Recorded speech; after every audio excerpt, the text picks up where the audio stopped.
కోహెడలో ప్రతిష్టాత్మకంగా చేపట్టనున్న ప్రపంచ స్థాయి ఫ్రూట్ మార్కెట్ ప్రాజెక్టు రాజకీయంగా వేడెక్కుతోంది। ఈ ప్రాజెక్టు కోసం భూముల సేకరణలో రైతులకు తీవ్ర అన్యాయం జరిగిందంటూ బీఆర్ఎస్ మాజీ ఎమ్మెల్యే మంచిరెడ్డి కిషన్ రెడ్డి ప్రభుత్వంపై తీవ్ర విమర్శలు గుప్పించారు। నష్టపరిహారం చెల్లించకుండానే 115 మంది రైతుల భూములను స్వాధీనం చేసుకుంటున్నారని ఆరోపించారు। సర్వే నెంబర్ల మార్పు వెనుక కూడా అనుమానాలున్నాయని సంచలన వ్యాఖ్యలు చేశారు। రైతులకు పూర్తి నష్టపరిహారం చెల్లించిన తర్వాతే ప్రాజెక్టు పనులు ప్రారంభించాలని డిమాండ్ చేశారు।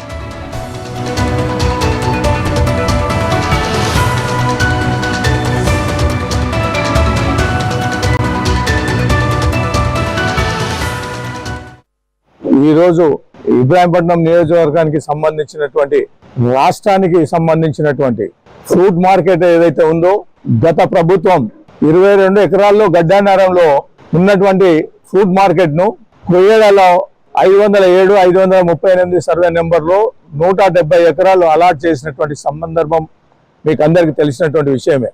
ఆ ల్యాండ్ ప్లేన్ గా ఉన్నటువంటి ల్యాండ్ కొంత గొప్ప అప్ అండ్ డౌన్ ఉంటే లెవెల్ చేసి గత ప్రభుత్వం నిజంగా కూడా చాలా కష్టపడి అధికారులందరూ కూడా మార్కెటింగ్ వాళ్ళు కానీ రెవెన్యూ వాళ్ళు కానీ అదేవిధంగా ఇంజనీరింగ్ సెక్షన్ వాళ్ళు కానీ అందరూ కూడా కష్టపడి దాన్ని లెవెల్ చేసి 170 ఎకరాల్లో ల్యాండ్ లెవెలింగ్ చేసి అలాట్ చేసినటువంటి సందర్భం ఉంది।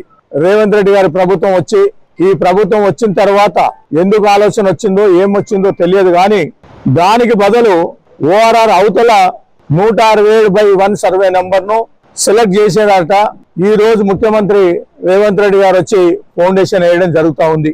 నేను ఒకటే సూటి ప్రశ్న వేస్తా ఉన్నా, రేవంత్ రెడ్డి గారు ముఖ్యమంత్రి గారు ఆలోచన అధికారులు చెప్పారా, లేకపోతే టెక్నికల్ గా చెప్పారా, లేకపోతే ఉన్నటువంటి వాస్తవాలు ప్రజాప్రతినిధులు